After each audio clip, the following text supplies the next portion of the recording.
Hi everyone, welcome to our channel. നമുക്കൊരു cabbage തോരൻ ഉണ്ടാക്കിയാലോ?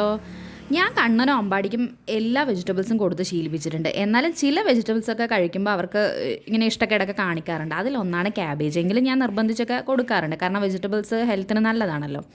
ഓക്കെ, നമുക്കൊരു ക്യാബേജ് തോരൻ ഉണ്ടാക്കാനായിട്ടുള്ള ഇൻഗ്രീഡിയൻസ് നോക്കാം. ഒരു ക്യാബേജ് കട്ട് ചെയ്തെടുത്തിട്ടുണ്ട്. അതുപോലെ ഒരു സവോളയുടെ പകുതി കുനുകുനാന്ന് അരിഞ്ഞെടുത്തിട്ടുണ്ട്. അതുപോലെ റെഡ് ചില്ലി ഒരു 3 പൊട്ടിച്ചെടുത്തിട്ടുണ്ട്. പച്ചമുളക് കുനുകുനാന്ന് അരിഞ്ഞത്. എല്ലാം ആവശ്യത്തിന് നമ്മൾ എത്ര ക്യാബേജ് എടുക്കുന്ന അതിനനുസരിച്ചിട്ട് ഇൻഗ്രീഡിയൻസ് എടുക്കുക. അതുപോലെ കറിവേപ്പില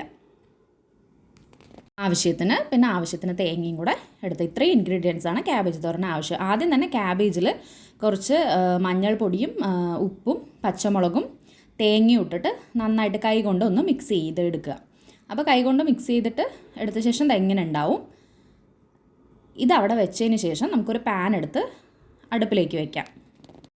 എൻ്റെ ചാനൽ ആദ്യമായിട്ട് കാണുന്നവർ ആരെങ്കിലും ഉണ്ടെങ്കിൽ ഒന്ന് സബ്സ്ക്രൈബ് ചെയ്യണേ. അതുപോലെ ലൈക്ക് ചെയ്യുക, ഷെയർ ചെയ്യുക, കമൻറ്റ് ചെയ്യുക, എല്ലാം ചെയ്യണം കേട്ടോ.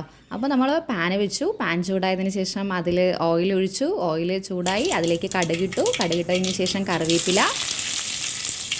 അതിനുശേഷമാണ് നമ്മൾ അതിൽ റെഡ് ചില്ലി ചേർത്ത് കൊടുക്കുന്നത്. പിന്നെ ലാസ്റ്റ് സവാളയും കൂടെ ചേർത്തിട്ട് നന്നായിട്ട് മിക്സ് ചെയ്യും. സവാള ഒന്ന് വാടി വരുന്നവരെ നമ്മൾ മിക്സ് ചെയ്യും. എന്നിട്ടാണ് ലാസ്റ്റ് നമ്മളിവിടെ മിക്സ് ചെയ്ത് വെച്ചിട്ടുള്ള ക്യാബേജ് എടുത്തിട്ട് അതിലേക്ക് ആഡ് ചെയ്യുന്നത്. കുറച്ചായിട്ട് ആഡ് ചെയ്ത് കൊടുക്കാം. ആഡ് ചെയ്തതിന് ശേഷം ഒന്നുകൂടെ നന്നായിട്ട് മിക്സ് ചെയ്യുക.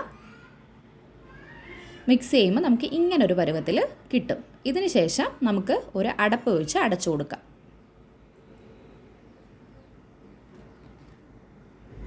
നമ്മളിതിലേക്ക് വെള്ളം ഒട്ടും ചേർക്കുന്നില്ല. ഇത് തനിയെ ചൂടാകുമ്പോൾ ഈ ക്യാബേജിലുള്ള വെള്ളം തന്നെ അത് വേവാൻ മതിയാവും. ഒരു 10 മിനിറ്റ് കഴിഞ്ഞ് തുറന്ന് നോക്കിയപ്പം ഇതെങ്ങനെ ഉണ്ടായിരുന്നു ഒന്ന് ഇളക്കി കൊടുത്തു. കാരണം വെള്ളം ചേർക്കാത്തതുകൊണ്ട് ചിലപ്പോൾ കരിയാൻ സാധ്യതയുണ്ട്.